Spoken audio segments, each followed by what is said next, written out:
Olá, está começando mais um programa Tubo de Ensaio, uma produção dos alunos de Comunicação Social do Centro Universitário Uniceb. Hoje vamos apresentar o documentário Além da Escuridão, produzido em 2011 pelos alunos que hoje estão no 3º semestre de Publicidade e Propaganda e no 7º semestre de Arquitetura e Urbanismo do Centro Universitário Uniceb. O documentário mostra histórias de deficientes visuais de Ribeirão Preto. Histórias alegres, histórias tristes, suas dificuldades e, mais do que tudo, histórias de superação. Fiquem agora com o documentário Além da Escuridão. Eu ouvi uma frase de um conhecido meu, que é uma frase assim, que fica para todo mundo, para nós pensarmos, para nós refletirmos. Ela serviu para mim e continua servindo até hoje. E se você parar para fazer uma reflexão nessa frase, você vai descobrir muita coisa.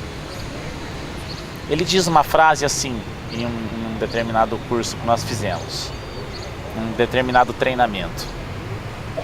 Ele diz assim: conheço pessoas que triunfam e que sempre triunfarão. Aí ele pergunta, sabe por quê? Aí ele mesmo responde, eu lhes direi o porquê. Porque sempre terminam tudo aquilo que começam e nunca desistem dos seus sonhos.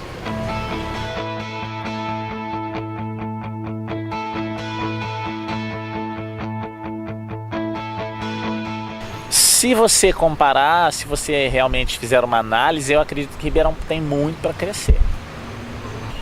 Eu acredito que muita coisa deve ser feita, principalmente a nível de transporte coletivo. Como eu já questionei desde o início, não vai ajudar só o deficiente visual, vai ajudar também idoso, pessoas assim de idade, porque a pessoa chega a uma idade... Analfabetos também, né? Analfabeto, qualquer um vai ajudar. Tem muitos analfabetos, tem muitos cegos, mas eu acredito que tem mais analfabetos que cegos. E pelo porte, como eu já falei, de Ribeirão Preto, tá faltando muito negócio sonoro aqui, entendeu? A adaptação que fizeram para os cadeirantes tem um custo, é um custo altíssimo, né?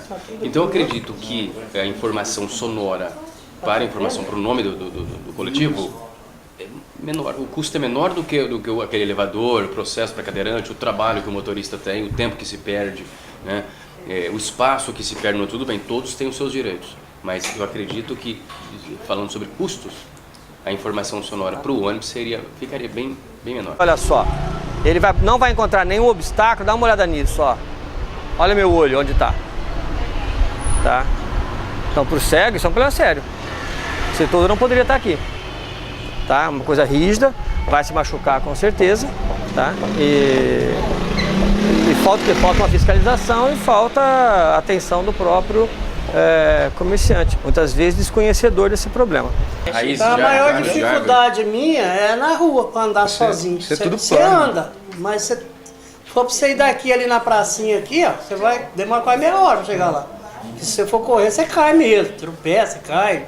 Bate a cabeça em árvore, sofá velho no meio da calçada, bicicleta. Então a maior dificuldade nossa é essa aí.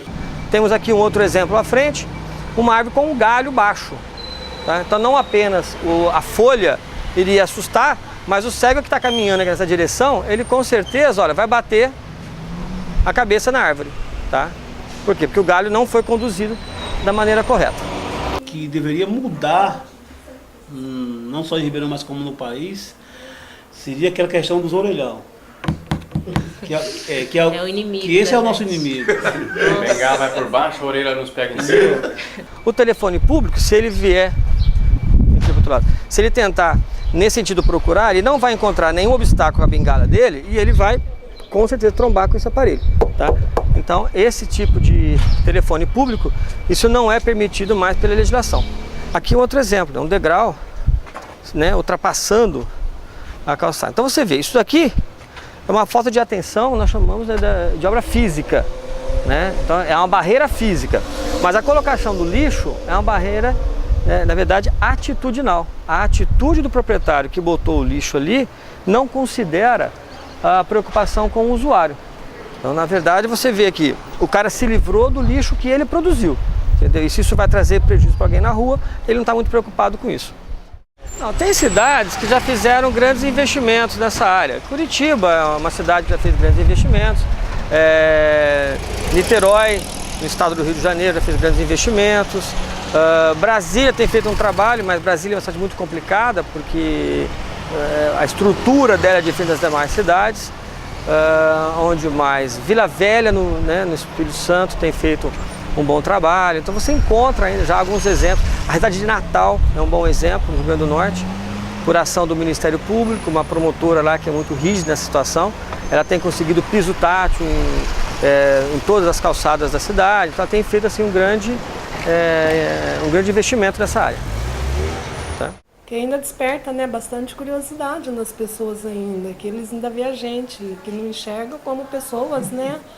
Inválidos. Eles veem a gente como coitados, inválidos. Eles pensam que a gente não... Como a gente não enxerga, capaz. A gente não sabe fazer nada, não tem capaz de fazer nada. Eu acho que a gente não precisa de... as pessoas ter dó da gente, precisa de oportunidade. Dó não. Eu até que não tive grandes problemas com os meus colegas de classe. Era um ou outro na escola que tirava sarro, zombava, brigava. Mas a minha maior decepção foi quando eu passei da 2ª para a 3ª série, que eu entrei dentro da sala de aula e eu tive uma professora que, quando ela entrou na sala de aula, e eu sentava exatamente na primeira carteira, em frente à mesa da professora, ela falou para mim que eu não poderia ficar na classe, porque lá não era escritório para eu ficar com aquela máquina. Então, quer dizer, foi uma coisa assim que eu nunca na minha vida, com 9, 10 anos de idade, esperava ouvir de uma professora. Então ela falou para mim que lá eu não poderia ficar, que lá não era um escritório para eu ficar com máquina de escrever. E aí ela saiu da sala, chamou a diretora e ela fez a diretora me mudar de sala. Na verdade, eu acho que quem deveria ter mudado de sala era ela e não eu, né? Eu vou usar um exemplo em uma sorveteria. Fala, nossa, ele é cego. Parece que... aqui tem gente adulta, eu posso falar, mas parece como se não fosse um bicho, né? Não pode estar na sorveteria. Entendeu? Falando que tá na sorveteria. Agora você quer ver a casa cair mesmo? Se você vai beber um copo de cerveja, ele bebe cerveja! Muitas pessoas acham que uma pessoa que não enxerga, ela é diferente, ela é um extraterrestre. Uma vez falaram assim para mim, mas você tomando cerveja, você não pode tomar cerveja. Mas por que eu não posso? Se você entrar no supermercado, você vai encontrar pouquíssimos produtos em braille, entendeu? Há um total despreocupação com esse cliente potencial, né? As pessoas com deficiência visual, muitas delas têm autonomia, circulam pelas ruas, acabam vivendo sozinhas, porque acabam tendo ou aprendendo a ter uma certa autonomia, mas em algumas coisas vão ter dificuldades. Então, ir ao supermercado para fazer compras, ir a um restaurante onde você não encontra um cardápio em braille, né, você sempre vai ter esse problema. Embora haja uma legislação que obrigue esses locais a oferecer produtos já com a linguagem em braille, você não encontra isso com facilidade. São poucos restaurantes que estão cumprindo essa legislação, que já possuem o cardápio em braille. Muitas vezes o cardápio em braille tem o produto, mas não tem o preço. Tá? E aí é um outro problema, porque, né, não adianta não ter preço, né? A pessoa cega tem que saber, né, quanto está custando esse produto. E no supermercado você também encontra raríssimas coisas. A base dos remédios é mais fácil, né?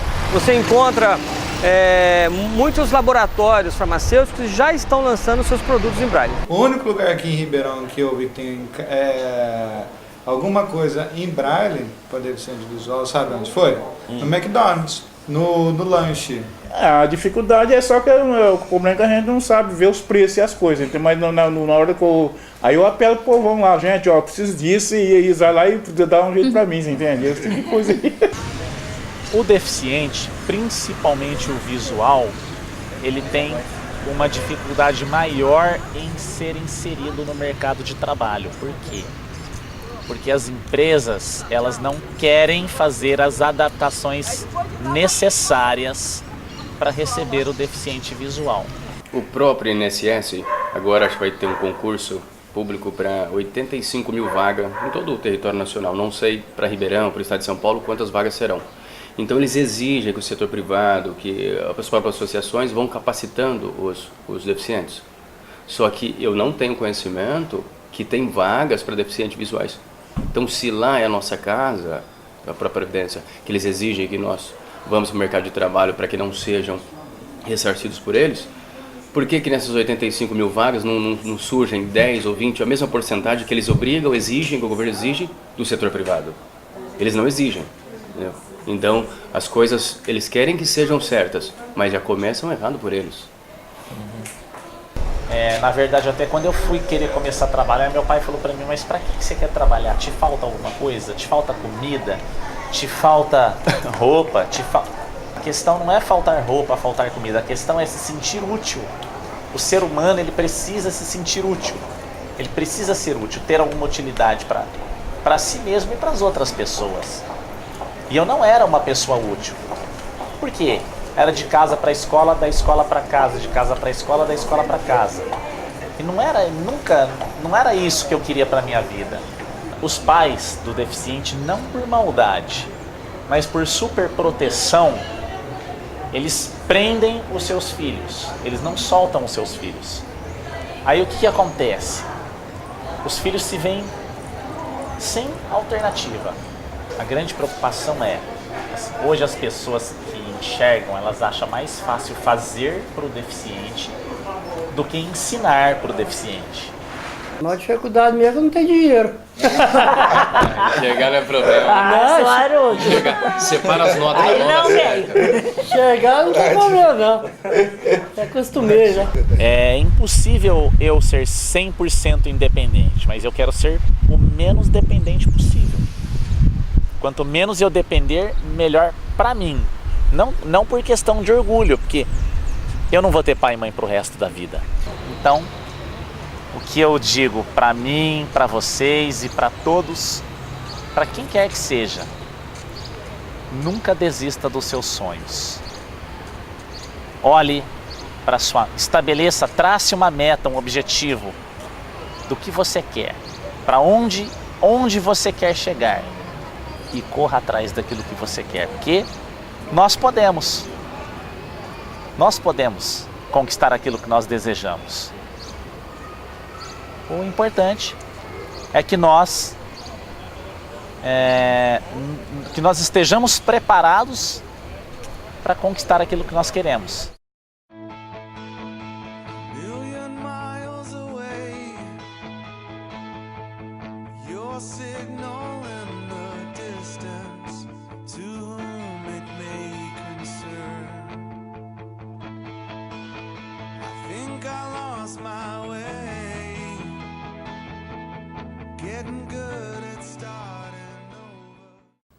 Obrigada pela audiência e até o próximo Tubo de Ensaio.